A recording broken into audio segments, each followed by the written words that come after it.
अभी हम सालन में, तो आज हम जा रहे हैं अभी थाच मासन की तरफ को। और वहाँ की एक स्टोरी ऐसी है कि जितने भी हमारे गहरी देवता हैं, चाहे वो देव पेखरा गहरी जी हो, द्रोण गहरी जी हो, या अन्य गहरी देवता जितने भी हैं, उनका जो है उत्पत्ति स्थान वही रहा हुआ है।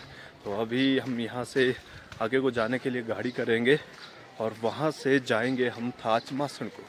अभी हैं हम यहाँ पर नागजोड़ में, और यहाँ से हमने किया आगे जाने के लिए कैंपर, और यहाँ से हम जाएंगे कैंपर में, हम आगे को जाएंगे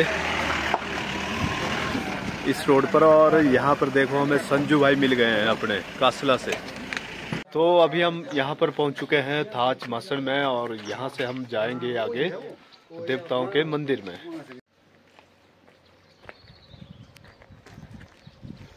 तो अभी हम हैं यहाँ पर कुल्लू के थाच मासन गांव में, और ये है लगवैली का एक गांव।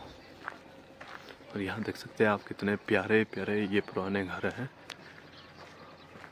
और बस यहीं आगे से हम यहाँ नीचे मंदिर को उतरेंगे, और माना जाता है कि जितने भी गहरी देवता हैं उनकी उत्पत्ति यहीं से हुई है।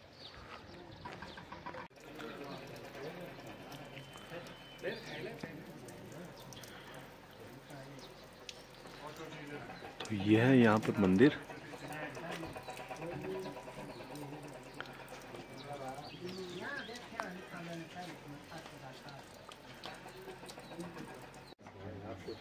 यहाँ पर देख सकते हैं ये बहुत प्राचीन मंदिर है, और सामने का गेट, और ये देखिए पुरानी यहाँ पर लकड़ी लगी है। तो यहाँ पर थाच मासन में देव बीरनाथ जी का मंदिर है, और इसी के साथ ही जो बुजुर्गों से हमने यहाँ पर कहानी सुनी उसको अभी हम आपको सुनाने वाले हैं। तो हमें यहाँ पर गांव में आने पर बताया गया कि यहाँ पर जब पहले जो बाबा बीरनाथ जी थे वो एक संत के रूप में आए थे, एक बाबा के रूप में आए थे, और वो ऐसे धार्मिक यात्राएं वो भ्रमण करते रहते थे। जहाँ जहाँ पर वो जाते थे वर्तमान में वहाँ उनके स्थल हैं, पवित्र स्थल हैं, और वो उनकी वहाँ पर पूजा होती है। तो इसी कड़ी में एक बार जब वो लग घाटी के इस थाच मासन गाँव में पहुँचे, तो उनके साथ ही उनके पास एक सोने की छड़ी थी, और उसी के साथ ही उनके साथ एक कुतिया साथ चलती रहती थी। जब वालों ने यहाँ पर देखा कि कोई संत आए हैं, बाबा आए हुए हैं, और उनके पास सोने की छड़ी है, तो वहाँ के ग्रामीणों के जो कुछ ग्रामीण थे गांव के थाच मासन के, उनके मन में लालच आ गया। उन्होंने सोने की छड़ी को हथियाने के लिए बाबा जी पर हमला कर दिया, जिसमें बाबा जी की मौत हो गई। और उसी के साथ ही फिर उन्होंने वहां पर एक मैदान के पास एक बहुत बड़ा गड्ढा करके उसमें बाबा जी को दफना दिया। तो उसके बाद जो वहां पर बाबा जी की जो कुतिया थी साथ में, वो वहां पर गई, और उसने अपने पंजों से उस मिट्टी को खंगाला और नीचे से कुछ मिट्टी निकाली। वो देखकर जब वो फिर से बाहर निकल गए, तो गांव वाले आए और उन्होंने उस कुतिया को भी मार दिया। ऐसा माना जाता है कि बाबा जी के साथ टिल्लू बहनें भी रहती थी। तो उन्होंने गांव वालों को श्राप दिया कि वे एक संत हैं और एक शिव भक्त भी थे। तो अब गांव वालों को श्राप से बचने के लिए, उस हत्या के दोष से बचने के लिए अब उन्हें पूजना पड़ेगा। तो उन्हीं गांव वालों ने वो नीचे से मिट्टी उठाई और उसका एक थड़ा बना के उन्हें पूजने लगे। और वहीं पर ही माता टिल्लू जी भी विराजती हैं। टिल्लू बहनें, 2 बहनें हैं। और उसी के साथ ही एक और कहानी यहाँ पर ऐसी हमें सुनने को मिलती है कि वो पूजादान उसकी पूजा करता था, और वर्तमान में वे पुजारी हैं जिन्होंने बाबा जी को वहाँ पर दफनाया था। उसके बाद यहाँ पर आप देख सकते हैं कि कितना बड़ा वहाँ पर वो पत्थर है जिसके नीचे बाबा जी को दफनाया गया है। और उसी के साथ ही यहाँ पर एक और वो गड्ढा मिलता है हमें, जो कभी नहीं भरता है। वो प्राचीन काल से वैसा का वैसा ही है। तो ऐसा माना जाता है कि वहाँ पर उस कुतिया को दफनाया गया था। पूजनीय पत्थर है ये। जय हो। और ये वाला पेड़ था, यहाँ से बड़ा पेड़ था, ये वाला काटा है उन्होंने, तो हम लेंटर डालेंगे यहाँ पे। ये तो बड़ी गड़बड़ थी। यहाँ से तो गड़बड़ सारी।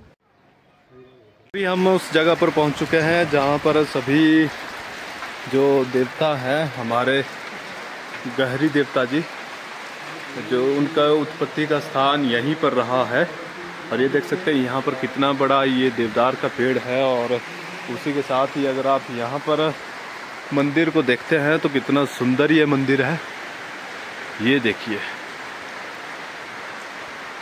और कुल्लू सराज की कलाकृति, ये देखिए यहाँ पर भगवानों के चित्र बनाए गए हैं। और अभी हम जा रहे हैं अंदर, जय हो। तो ये सभी हमारे जो देवता, जितने गहरी देवता हैं, उन्हीं का ही ये मूल स्थान है, यहीं से उनकी उत्पत्ति हुई थी। जय हो। तो एक बार जब कुल्लू रियासत के यहाँ के राजा जब मान सिंह जी हुआ करते थे, वे अपने घोड़े के साथ इस गांव की तरफ आए। जब वो अपने घोड़े के साथ आए तो गलती से उनके घोड़े ने उस मिट्टी पर जो बना था डेहरू जैसा छोटा सा, वो मूर्ति की तरह उसे पूजा जाता था, उस पर अपना पैर रख दिया, तथा उस पर आज भी आप वो पैर का निशान देख सकते हैं। वो अभी भी वहीं पर है। और यहाँ पर आप मूर्ति में देख सकते हैं कि यहाँ पर जो है ये मिट्टी का निशान पड़ा हुआ है। तो जैसे ही उन्होंने पैर रखा और वो आगे बढ़ने लगे, तो टिल्लू बहनों के श्राप के कारण राजा मानसिंह जी का वो घोड़ा जो है अंधा हो गया। और उसके अंधे होने पर राजा जी भी विचलित हो गए और परेशानी में हो गई कि कैसे हुआ। जब उन्होंने पता किया कि उन्होंने ऐसी गलती की है, तो फिर उन्होंने उसके निवारण हेतु वो माता से और बाबा जी से ये गुहार लगाई कि उन्हें ठीक कर दिया जाए। तो तभी वहाँ पर उसका उन्हें जो है पुजारी के खानदान को जो है उसका रथ बनाने के लिए कहा गया। और राजा ने कहा कि मैं जो है इसका बाबा वीरनाथ जी का यहाँ पर रथ बनाऊंगा, और वो जो रथ है वो जो है जो वहाँ के पुजारी खानदान है उनको अपने सिर पर उठाना पड़ेगा। तो अभी भी आप देख सकते हैं कि यहाँ पर जो रथ है, जो हमारे हिमाचल में रथ की परंपरा रही है, वो अन्य जगहों से अलग है। आपने अलग अलग तरह के देवी देवताओं के रथ देखे होंगे, परंतु बाबा वीरनाथ जी के जो थाच मासन में जो रथ है, उसे अभी भी उन पुजारी खानदान के लोगों को अपने सिर पर उठाना पड़ता है। तो तब से ही ये प्रथा यहाँ पर चली आई है। और बाबा वीरनाथ जी को ऐसा माना जाता है कि जितने भी गहरी देवता हैं, जितने भी यहाँ पर चौहार घाटी का इलाका हो, हमारे लग घाटी का इलाका हो, कुल्लू का हो, मंडी का हो, जितने भी जगह जगह पर हमें गहरी देवता मिलते हैं, तो ऐसा कहा जाता है कि उनकी उत्पत्ति या मूल स्थान जो है वहीं पर थाच मासन में है। और वीरनाथ जी का ही उन्हें आगे रूप माना जाता है। वीरनाथ जी सभी भक्तों के कष्टों को दूर करते हैं। तो आप यहाँ पर थाच मासन में आके उनके दर्शन कर सकते हैं। और आपको ये वीडियो कैसी लगी हमें कमेंट करके जरूर बताएं। धन्यवाद। जय बाबा वीरनाथ।